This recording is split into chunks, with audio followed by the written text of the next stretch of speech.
The views expressed and the opinions given by the individual host and their guests do not necessarily reflect those of Para-X, its affiliates, or its sponsors. Merry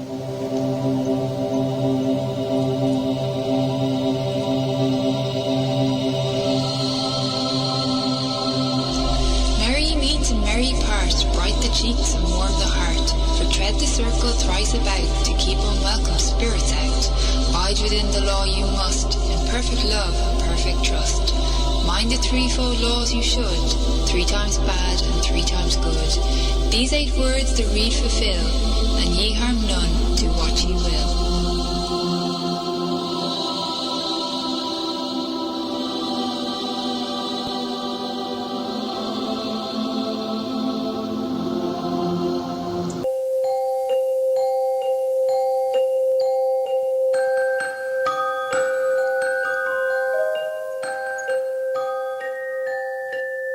Welcome to Stirring the Cauldron on the Para-X Radio Network. And now, here's your host, Marla Brooks. Merry meet everybody, and welcome to Stirring the Cauldron.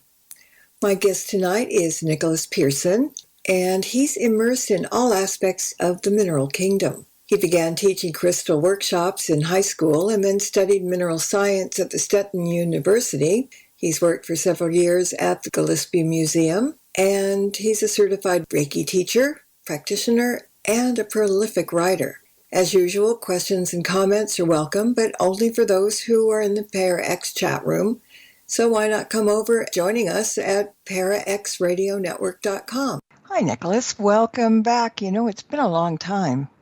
It has been. I was thinking about that this week, and it's been like 2 years since I've released a book, which is quite a long time for me.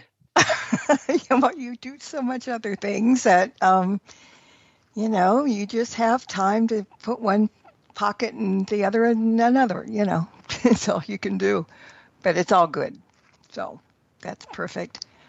But this book is really, really good, because I have to admit that before I read your book, I always thought stones of protection were throwing at people sometimes. And you've come up with a more gentle way of using them. So thank you for that. I'm not averse to hurling a good rock when it's needed, though. Yes, and you also know the ones that are hurt more, the hardest, and or the softest, if that goes. I'll keep that in mind. But the reasoning for writing this book, we were talking about it before we came on here, but I think you should let people know why that came up in your mind. Yeah, for starters, I have been labeled both by myself and others growing up, more or less my whole life, as a very sensitive person. And learning to have effective boundaries in the psychic sense, as well as in the social and emotional sense, has been an ongoing journey for me.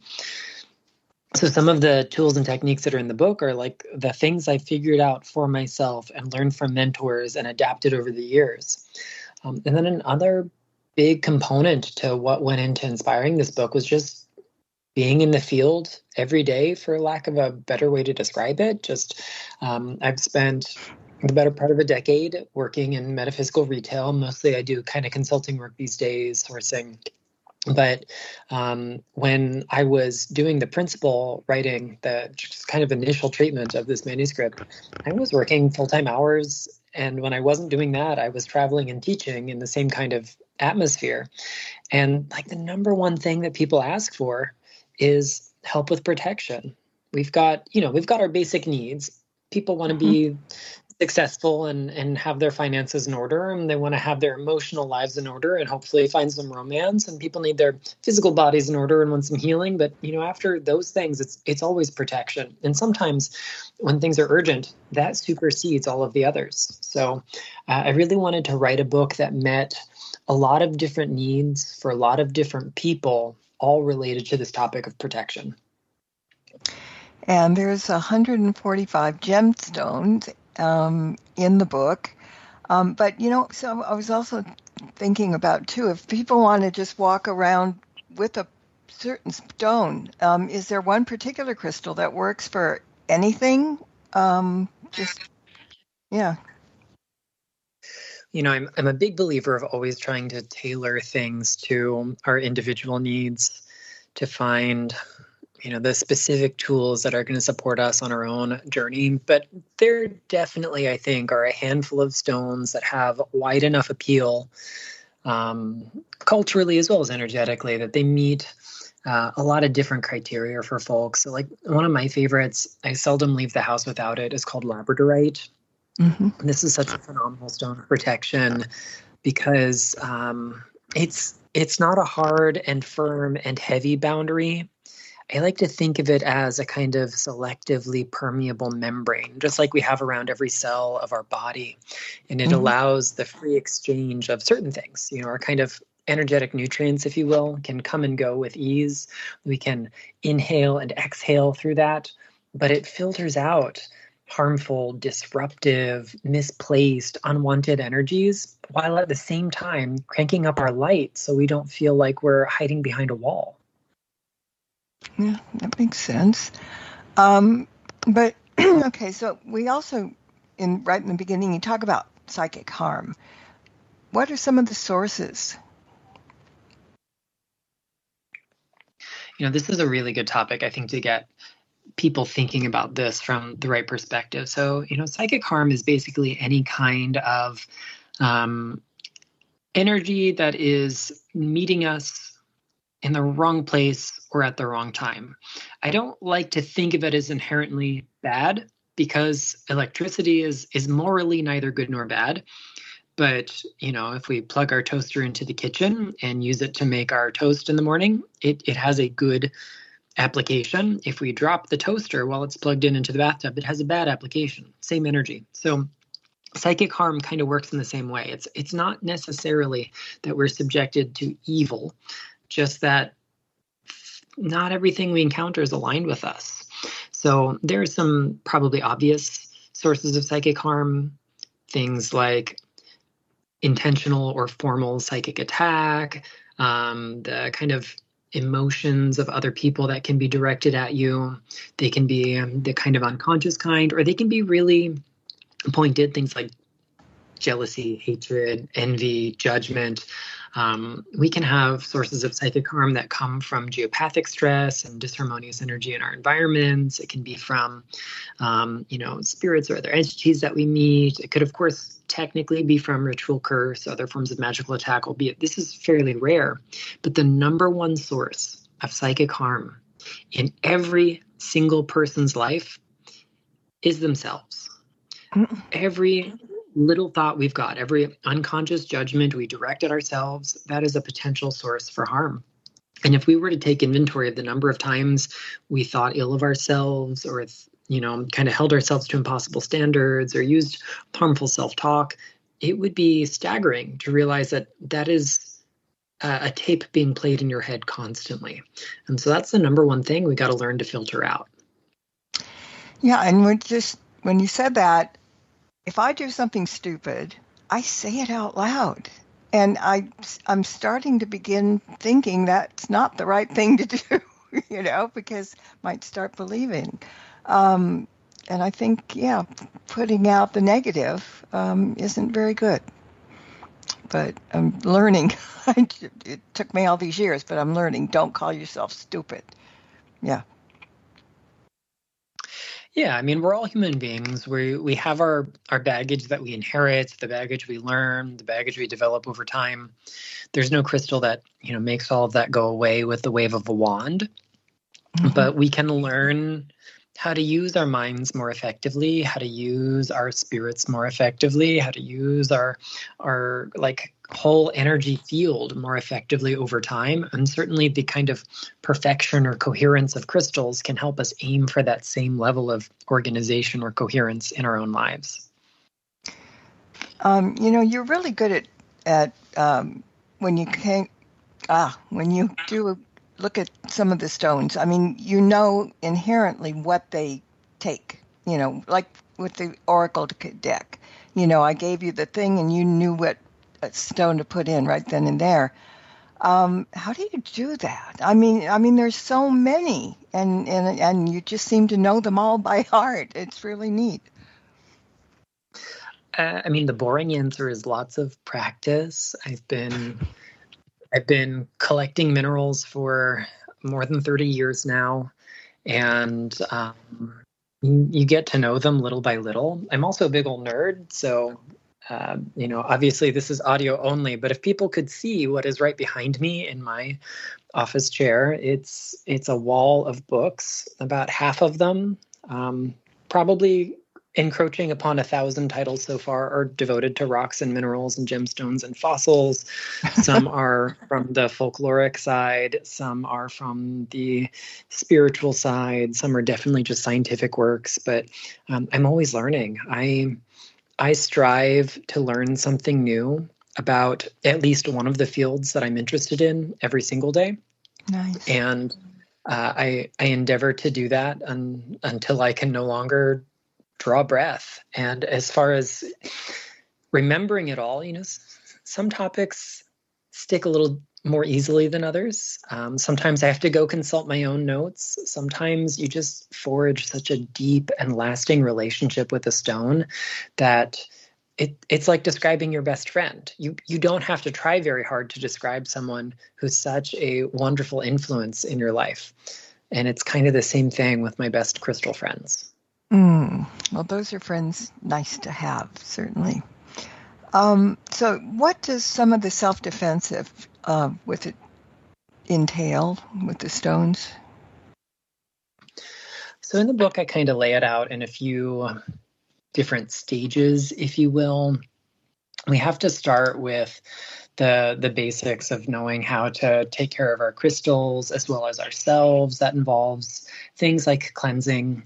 And, the secret here is if you can cleanse your crystals, you can cleanse yourself, and you can cleanse your space. Certainly, you might have to adapt things a little bit.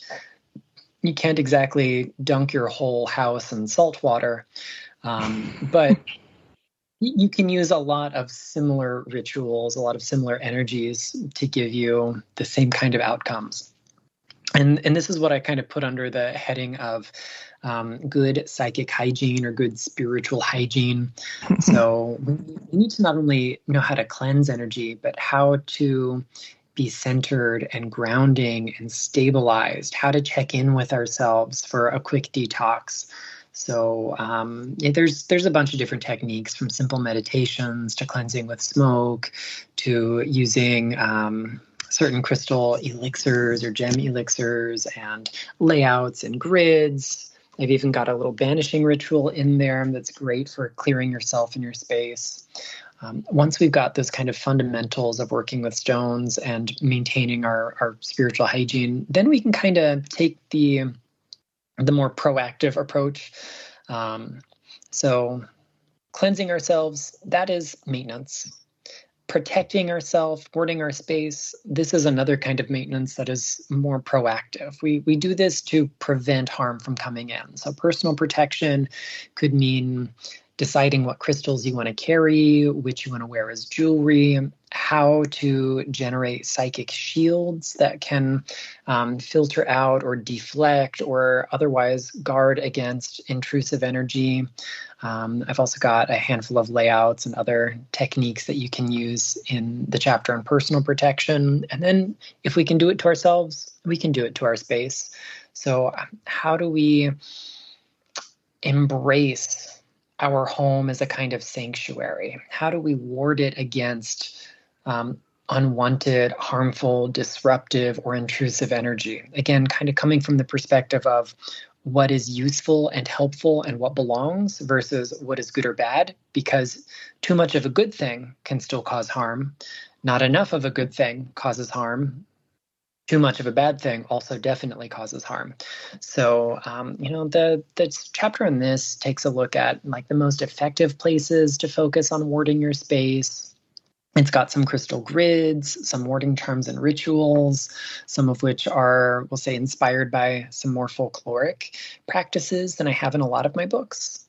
And then after that, we start looking at like specific topics that can be impacting our psychic and spiritual well-being.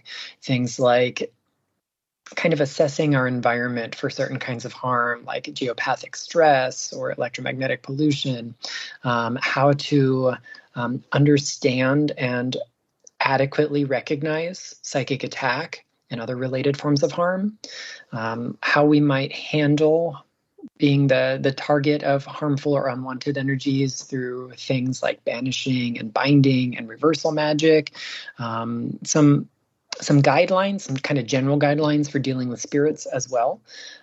So the idea is, the way the book is laid out, everybody's going to benefit from the basic stuff. We all need to practice spiritual hygiene. We all benefit from personal protection and environmental protection. We all get exposed to stuff around us. Most of us are going to experience some kind of psychic attack, even if it's not the formal kind. Fewer of us are going to need things like reversal, banishing, or binding magic, and even fewer of us are going to need to learn how to deal with spirits. So if you don't need everything in the book, there's still something that you can use in your everyday practice. And if you encounter the weird territory out there, you'll have some resources to help you. So would it be a good idea for people to carry or wear stones as a precaution, in general, to ward off the potential attacks? And so what are some of the warding crystals also? Yeah, so let's start with this place about things that we can carry or wear or have with us as kind of general defense. So I mentioned labradorite earlier. That's certainly a great one. We can also look to things that are iron rich. Iron has a strong association with protection throughout history, across time and culture and language. And so iron rich minerals can be really great choices. You might look to things like hematite and tiger's eye and magnetite or lodestone. You can look at things that have smaller amounts of iron in them, such as bronzite or carnelian. But anything with that iron is going to be nice and defensive and stabilizing. We can also maybe look at some things that have a kind of reflective quality to it. So hematite is both iron rich, it's an iron oxide, and it's really reflective like a mirror. But there's some other really reflective stones that could be great. These might include obsidian as a really wonderful choice. You could take a look at some other sulfide minerals like pyrite or fool's gold is nice and sparkly and dazzling. And these can be great choices. And when we're encountering conscious or unconscious psychic attack, and this is, I put a lot of things under this umbrella that might not resemble formal psychic attack. It's helpful to know that there's more than one, we'll say, phenomenon that can fall under this umbrella. If you think it would be helpful, we can break down a few of those. Mm-hmm. Yeah, so we've got intentional and formal psychic attack that's actively sent from someone who goes, hey, you know what, this Nicholas guy, I'm sick of him. I don't want him to be healthy and well and successful. Let's drain him. Let's do something. We can also have unintentional psychic harm that comes from someone who's just feeling strong emotions. Maybe they don't have a healthy outlet for it. Maybe they're externalizing them onto someone in their environment. Maybe you're doing this to yourself. So the outcome of these kinds of psychic attacks can vary wildly depending on the circumstances, how adept someone is with energy, how good they are at controlling their mind, or in the case of the unintentional, how bad they are at controlling their mind. We've also got ill wishing, which is a really passive form of psychic harm. No one is actively saying, I'm intentionally going to cause harm to so-and-so. Instead, it's more like, oh, gosh, they deserve to pay for this, or I wish so-and-so would just drop dead. They're not actually trying to kill anyone with their mind, but those thoughts, those emotions, they have weight. And this is something that accumulates over time. It's often very mild, but it can happen. We've got psychic mugging. That is a term that my dear late friend Judy Hall used often to describe the effects of harmful energy that's left over at a particular location. It can occur after a strong emotional reaction or like a really heated argument, and so this energy gets discharged, and then you walk into that. And if you're sensitive enough, and sometimes you don't have to be super sensitive, you just feel this like oppressive, prickly, harmful energy, and it has an effect on you. There's things like psychic spying and psychic intrusion or psychic invasion. They're related in as much that it's when someone tries to gain access to your home, your mind, your private life. Sometimes they visit through your dreams. This would be something that only a really adept person can do intentionally, albeit only someone with fairly questionable ethics as well. And if you have just reasonable protection in your environment, and as well as maintaining your personal shields, you usually have your bases covered. In some dramatic circumstances, this kind of thing can be accomplished through like a third party, like an entity that is contacted or generated for it. You can have psychic vampirism and emotional vampirism, where someone intentionally or not, and it's often very unconscious, will drain the good vibes of the people around them. We've got attachments and cords and other things that can form almost like a weed in your aura that are usually unconscious. They can be severed ritually, but they usually recur unless the underlying circumstances are addressed. This is usually based on like interpersonal dynamics. We've got the evil eye. That's kind of this cross-cultural belief that harmful energy can be directed with the eyes. Often it's unconscious, but again, if we get someone who's motivated and knows what to do, they can disrupt your life the same way. Some intention. And then we get into like ritual curse. So jinxes, hexes, curses, whatever you want to call them. All of that kind of falls under this heading. And albeit actual curses are quite rare, it requires someone who really knows what they're doing, who understands the mechanics of it, who is willing to accept the circumstances from it, and can actually do it. It's one thing to understand the mechanics. It's another thing to have the energy, the force, the kind of psychic and magical power to put behind it. So most of us will never encounter this, thankfully. But when it does happen, it can pack a punch. Yeah. Somebody, I got a couple of things from the chat room, so let's cover that. We'll be jumping back and forth. But somebody said, are people ever drawn to crystals that are not good for them? So personally, this is my take on it. No crystal on its own ever causes harm to us. Crystals can be tools that reflect things back to our subconscious, from our subconscious to our conscious mind. And some of the things they show us aren't necessarily fun or pleasant or enjoyable. That doesn't mean that the crystal is causing us harm. In fact, it means more than likely that there's a really profound opportunity to grow, to heal, to transform. But the most meaningful, the most lasting growth occurs outside of our comfort zone. So, we gotta recognize that. And there's a little caveat here. Crystals generally don't cause us harm. Can we work with something that is not useful to us, maybe because it hasn't been adequately cleansed, or because we are working too prescriptively? We're going, hey, this book says that this particular crystal will make me rich and famous, and so I'm going to work with it, whether or not it's actually suited to my life. We can. It's like trying to fit a square peg into a round hole.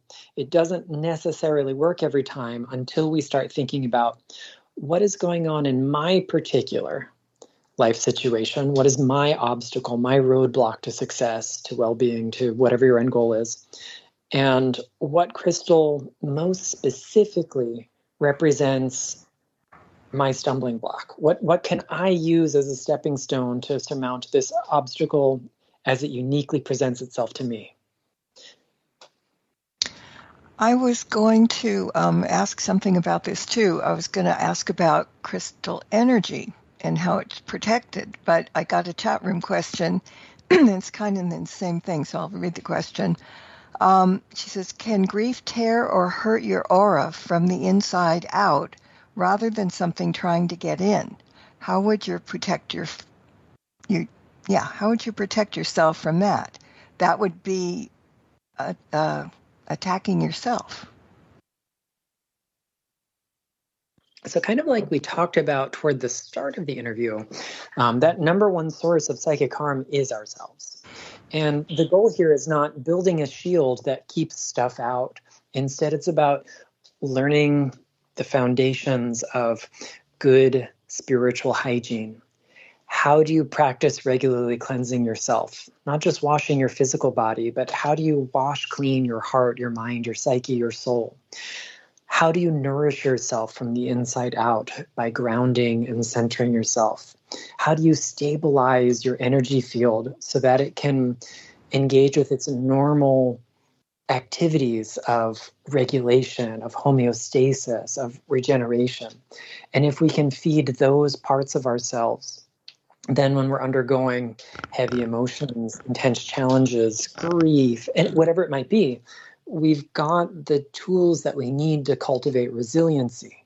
So we're not so depleted we get caught in that cycle. And if we do end up in that place, it's probably good to look at protection crystals to help us with removing some exterior influences so we don't compound the situation. But it's also really vital that we focus even more attention on things like nourishment, grounding, rest, because those are the things we need most in those circumstances. Yeah, okay. One more, I got to find it. I kicked myself out of the chat room for a minute.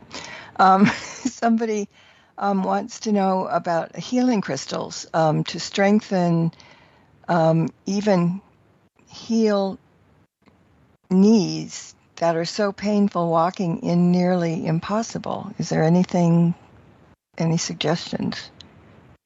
This definitely strays in the territory of medical treatment, and I am not a qualified medical practitioner of any variety.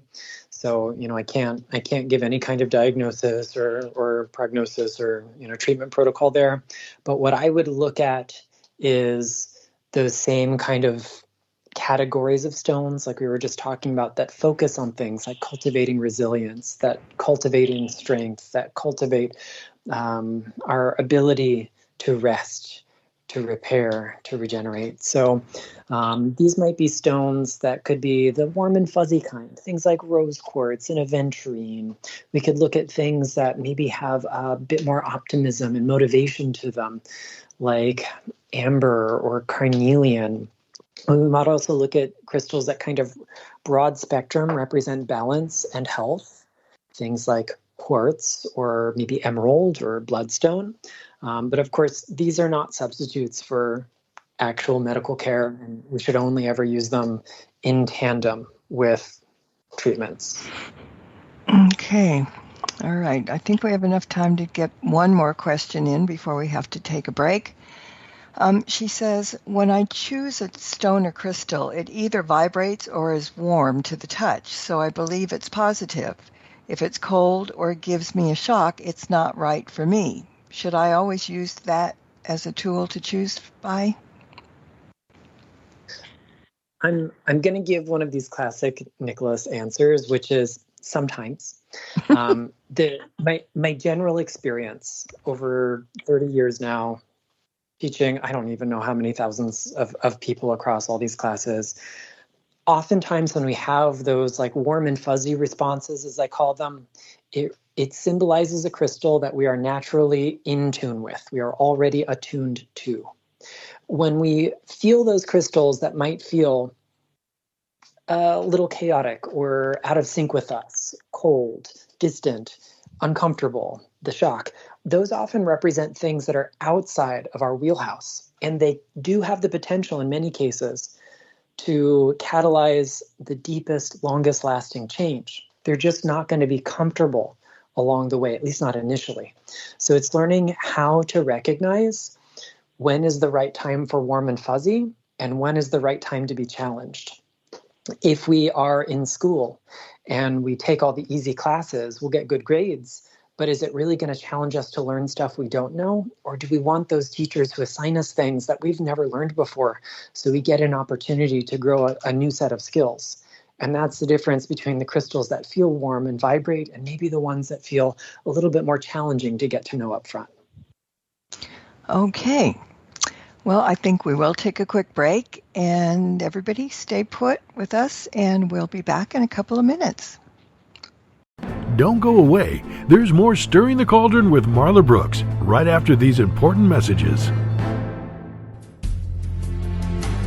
Do you know where the world's most secret bases are located? Do you know what spooky action at a distance means? Is there a conspiracy by aliens to prevent us from conquering space? And where is the best place in the United States to see a real UFO? Find the answers to all these questions and more in Mac Maloney's new book, Mac Maloney's Haunted Universe. Visit places you never knew existed, the Hampton Tunnels of Tokyo, the UFO Trail in South America, Ong's Hat, and the very mysterious M Triangle. Mac Maloney Haunted Universe contains hundreds of reports on ghosts, haunted planes and ships, weird celebrity deaths, mysterious sounds, and a breakdown of every monster in America, state by state. You've heard him talk about it on the radio. Now get all of Mac's paranormal research in one large volume. Mac Maloney's Haunted Universe, with a foreword by the very famous Juan Juan. On sale now in your local bookstore or on Amazon.com. Hey everyone, thank you so much for listening in to Stirring the Cauldron. I just wanted to give you a quick heads up if you don't already know about the free weekly Witches Oracle deck readings that I post on my website every Monday. Now let me answer the age-old question before you ask it, which is, well, how do I know it's for me? And the answer is pretty simple. If you weren't meant to see it, you wouldn't know it was there. So if you're curious about what the week has in store for you, pop on over to marlabrooks.com every Monday and scroll down on the homepage, and there it will be.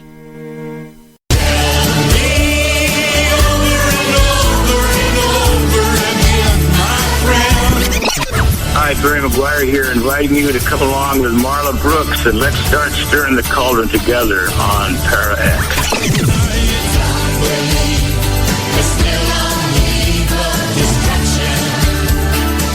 Stirring the Cauldron with Marla Brooks, Thursdays at 9 o'clock on Para X.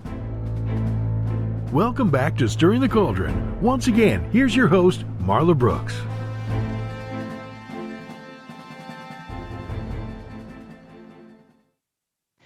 And my guest tonight is Nicholas Pearson, and we're talking about his new book, Crystals for Psychic Self-Defense. And there's another chat room, so we'll get that going. She said, how about wearing stone rings as opposed to necklaces? Is there a difference? And can you talk about wearing meteorite stones? Yeah, I think you'll be pleasantly surprised to see that there's a whole section on rings and the correspondences that every finger has. Every one of our fingers is ruled by a different planetary ruler. So we can choose the crystal and the placement to kind of reflect our optimal grouping of energy, should we like. So, for example, Saturn rules our middle finger. Saturn is the planet of discipline, karma, banishing, limitation. So if we wear a gemstone on this finger, it kind of amplifies the protective quality that the stone might have with those virtues of Saturn. Similarly, we might use our index finger, which represents the sun, who is the symbol of identity, success, sovereignty, health. So we could kind of infuse our whole being with the blessings of the sun and the crystal that we put on them. So my general advice is wear the stone in the way that is the most compatible with your lifestyle. If you work with your hands, rings aren't great options. If you are a massage therapist, you might not be able to do bracelets either. So you might need something that goes around the neck. If you just hate the feeling of a strand of beads or a chain around your neck, then pick something else. There's no wrong way to wear a crystal as long as neither its safety or yours is jeopardized. And then as far as meteorite goes, so meteorites are kind of an interesting group. There's not a single kind or species. They vary quite a bit. So in my little pocket encyclopedia, the Crystal Basics Pocket Encyclopedia, which came out in 2022, I think, 2023, one of those years. It's got a handful of different kinds. I talk about the chondrites, the pallasites, and the nickel iron meteorites. If we kind of take a step back and look at them all as a group, because they come from far off places and collide with us, they do represent this kind of sense of impact, of transformation, of, we'll say, a kind of suddenness to them. And from the perspective of protection in particular, the nickel iron meteorites, which are some of the ones we more commonly find in our average crystal shops, they're actually really great options because they are, in fact, iron-based, iron and nickel-based. So that's going to have a really good kind of protective quality. But we can use meteorites for protection because having come from someplace else, they're really good at identifying, isolating, and removing foreign energies, foreign attachments, foreign entities from our own energy field. I was reading in the book about cultivating a relationship with a crystal, and I think that would be important to talk about. Absolutely. So this is one of those kind of foundational things. Before we can expect a crystal to go out and do hard work for us, we should probably get to know it, and it should get to know us. The key word here is relationship, which implies something reciprocal. It's a lot like getting to know a human being. I use the analogy a lot of you can choose an accountant out of the phone book, or these days, I guess we'd just Google one, right? And they can do your taxes. And if the kind of relationship you have is once a year you show up with a stack of receipts and pay stubs and everything else, and they do your taxes, you probably aren't friends. That doesn't mean you can't work together or that the work isn't meaningful, but it just means that you focused on one aspect of that relationship. However, if the best friend you've known your whole life goes to school to become an accountant, then they're probably willing to do something outside of that one field of expertise. The accountant you see once a year, not the person you're going to call when it's time to move or if you want to plant a new flower bed in the spring, but your best friend who is an accountant, who might also do your taxes, would help you pack boxes, would help you, dig holes in the ground, would help you with whatever you got because you've built a deeper relationship. And with crystals, it's the same thing. When we use a stone for as a tool to a particular end goal, we're really focusing on one tiny aspect of it, and probably only one tiny aspect of us. But when we spend time just getting to know a crystal through meditation, maybe by experiencing it in our dream time, by having it beside the bed or in the pillowcase, when we wear it as jewelry on a continual basis, when we check in and see what the crystal needs, rather than just telling it what we need, then we build this kind of reciprocal relationship. And I like to think of myself as a feral animist. I don't really have a lot of hard rules about how things work as far as spirits go, but I do believe there is a spirit in all things. So just introduce yourself to the spirit of your stone and take it from there. It might feel as though you're talking to an inert piece of matter, and from a materialist perspective, you are. But from the animist perspective, you're addressing the soul, the spark of divinity that is within that stone. And that opens a door to a deeper experience than anything you'll read in a textbook. I like that. There's a skull on the cover of your book, and that got me to thinking, what does the shape have any difference on the crystals? I mean, if a round one does something better than a pointy one, or, that kind of thing. I like to use an expression that you often find in things like design and architecture, which is that form follows function. Ultimately, if everything else is the same, it's the same stone from the same place, it's the same mass or size, of the same quality, with the same inclusions or lack thereof, then changing the outer shape does not influence the fundamental energy of the crystal. And so a sphere, a pyramid, a skull, a tumbled stone, all other factors being the same, are going to have the same energy. However, the way that energy is distributed is influenced by its form. So if we have something that is naturally or artificially in the shape of a point, it has a directional flow to it. If we have a sphere or similarly round shape, it's going to gently radiate energy in all directions. If we have some shapes that add, we'll say, a kind of psychological layer of symbolism to them, then they influence our perception of the energy and therefore also influence the relationship we build with it, like an egg, a heart, a skull. There's nothing about the physics of the energy field of a heart, a little puffy heart in rose quartz, that is attuned to the vibration of unconditional love. But we as a culture have agreed that that's what that shape symbolizes. Therefore, we're going to experience that from it. So the skull that's on the book is there as an example of that kind of interesting intersection of what happens when the symbolism and form meet. And since it's a book on protection, all of the, in the chapter on essential crystal wisdom, I believe that's chapter 1, all of the shapes that are described are those that have a specific relationship to psychic self-defense or protection or binding, banishing, all the good stuff. And skulls are wonderful because they expand our consciousness. They can reflect a kind of level of ancestral healing and communication with guides and guardian spirits. That includes the spirit inside that crystal skull itself. That makes them really good tools for general protection because they will watch over and guard our space. So if we want a really quick and easy way to set up in a kind of protection around our home, a ward in our environment, have a crystal skull. Cleanse it, build a relationship to it, and address the spirit within and say, hey, friend, I'm feeling a little vulnerable. Can you watch over me when I sleep?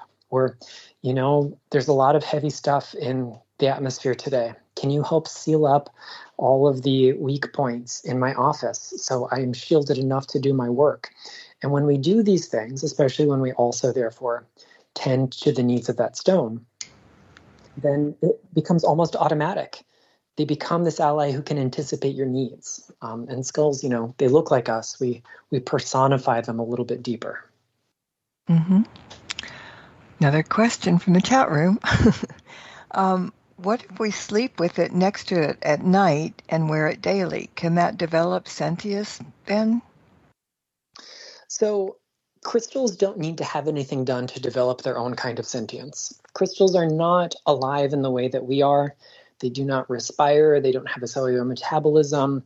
They don't have consciousness in the same way that we do, not even from like an animist perspective, because they don't need to. They have life cycles that are going to outlive each and every one of us, by 1,000-fold.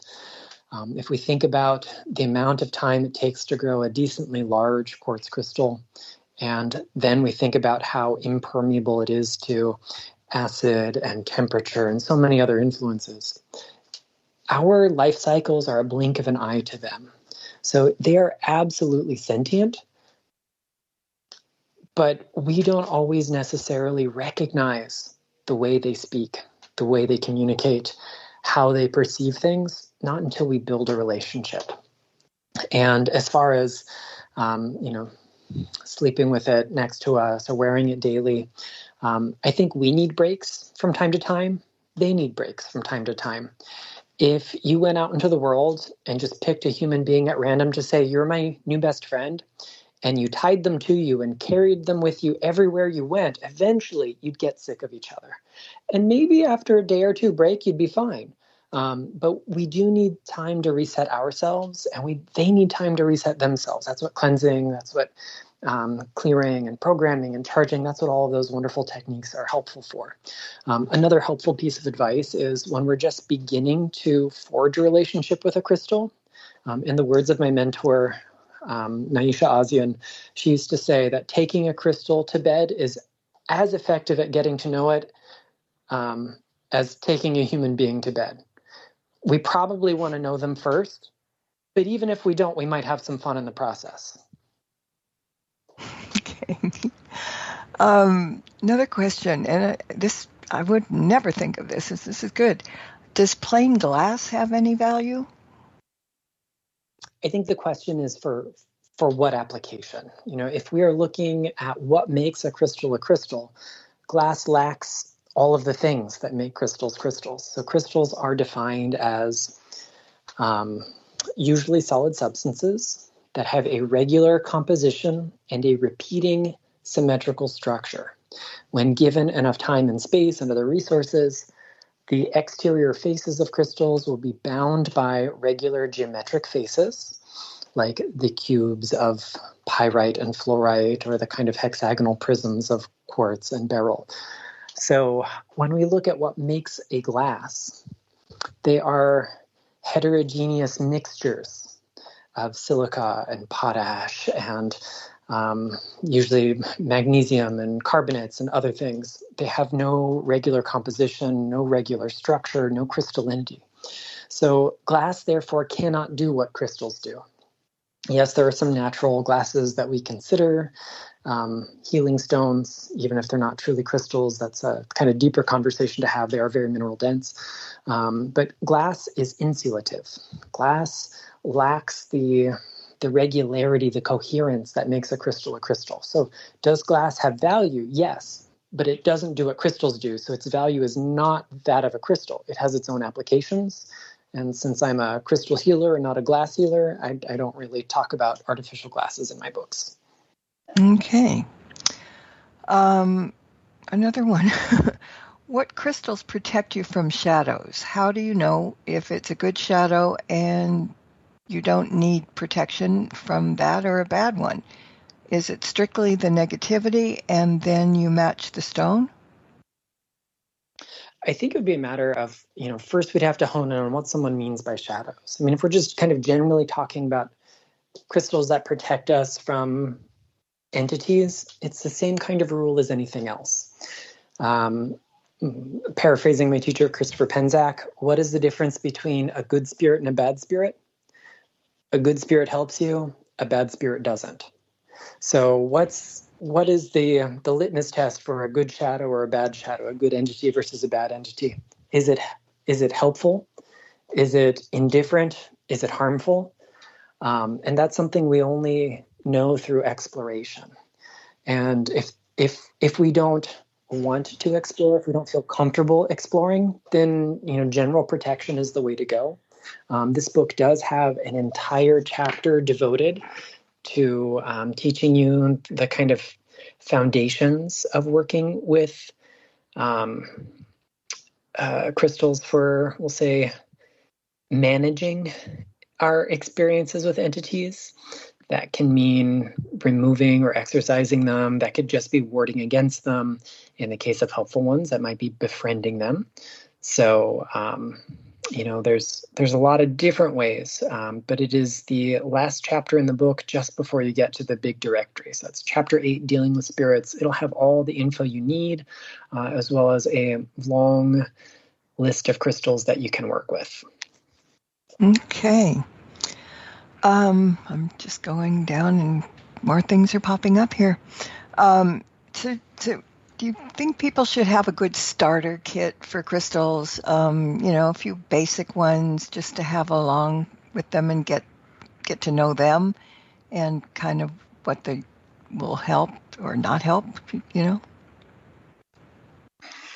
At the end of the day, starting with the crystals that we are in resonance with, selecting those that kind of reflect a broad spectrum of spheres of influence, that's going to be the best kind of starter kit. Now, if we're specifically talking about a well-rounded kit for protection for the topic of this book, I think there are a few things that we can take a look at. I mentioned labradorite earlier. That is a great one. Having good old-fashioned clear quartz, another wonderful one, because we can use it for gridding. We can use it for aligning ourselves. We can use it for, we'll say, amending our energy field, boosting its natural defenses. We could also look at some iron-rich minerals, like I mentioned earlier. So pick one of them to add to this group. I also think it's really useful to have at least one crystal that is, we'll say, better suited to the heavy stuff, like binding, like banishing. So lots of different things we could use for this. Some are probably pretty well known, things like amethyst and hematite and jet and moonstone. Some work in different ways or work, we'll say, a little bit deeper, not necessarily stronger. They just reach into a different level. So things like maybe ferberite or galena or salamalane. So yeah, there's so many different things, but I would generally recommend, if you want a well-rounded kit for this topic of psychic self-defense, pick at least one stone that's in each chapter. So get at least one stone that is for cleansing, at least one stone for your personal protection, at least one that you can use for protecting the space around you. I'd actually recommend 4, so you can get it in the 4 corners of your home at the very least. Pick at least one thing that is going to help when you feel like you might be the target of psychic attack.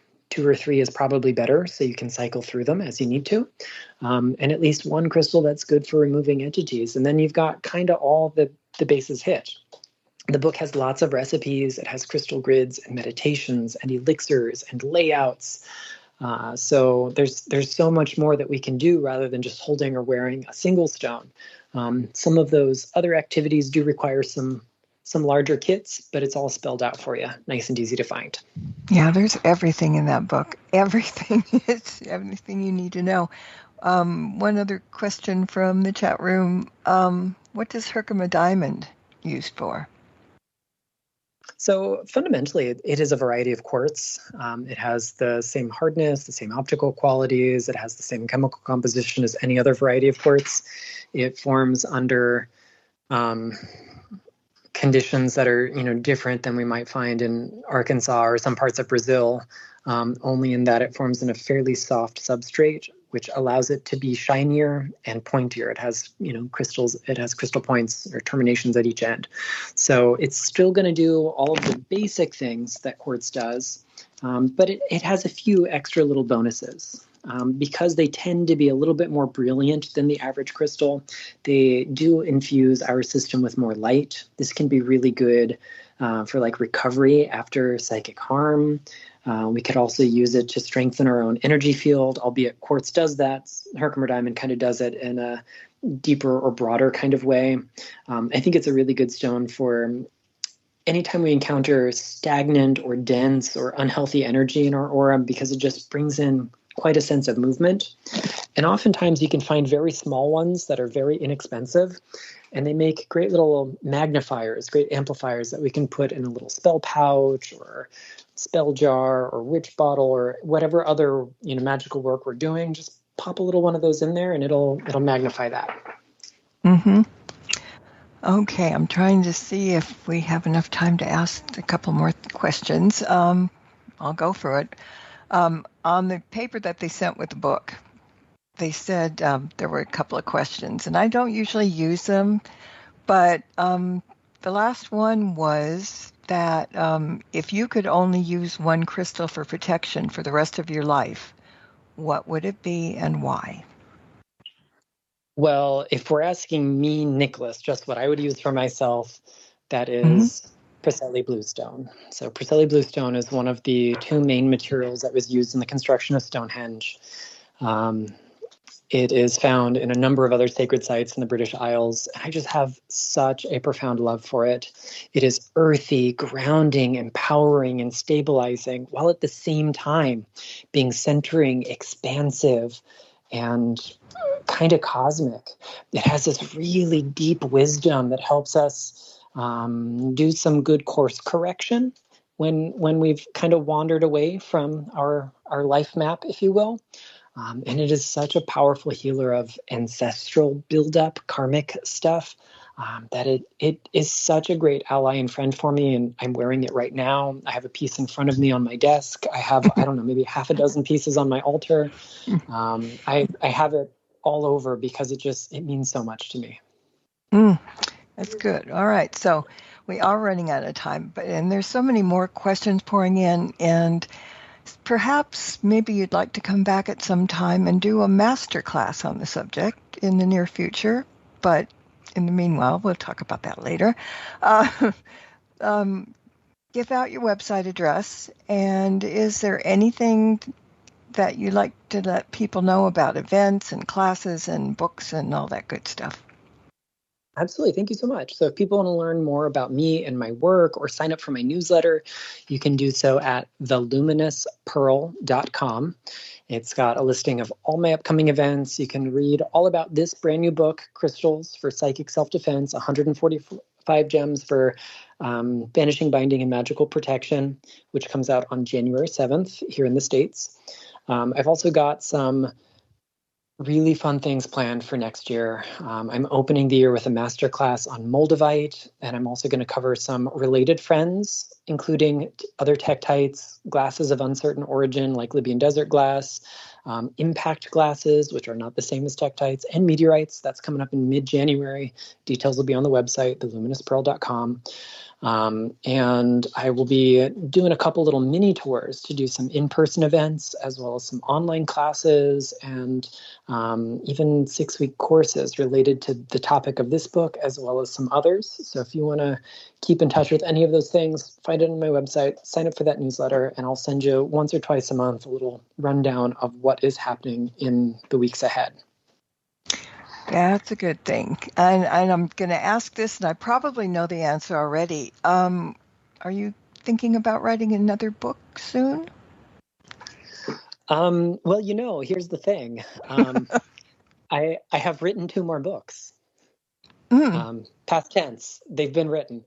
So this book comes out in January, and then I have an exciting new project that'll be coming out with Wiser Books in the fall. I can't say much more at this moment, but I will be hearing back from my editor, Judica, in the coming probably days at this point, but in January to go over the copy editing. So I'm really excited about this. This is going to be, how about I say it's my witchiest book yet. Oh, good. And I just had so much fun with this project.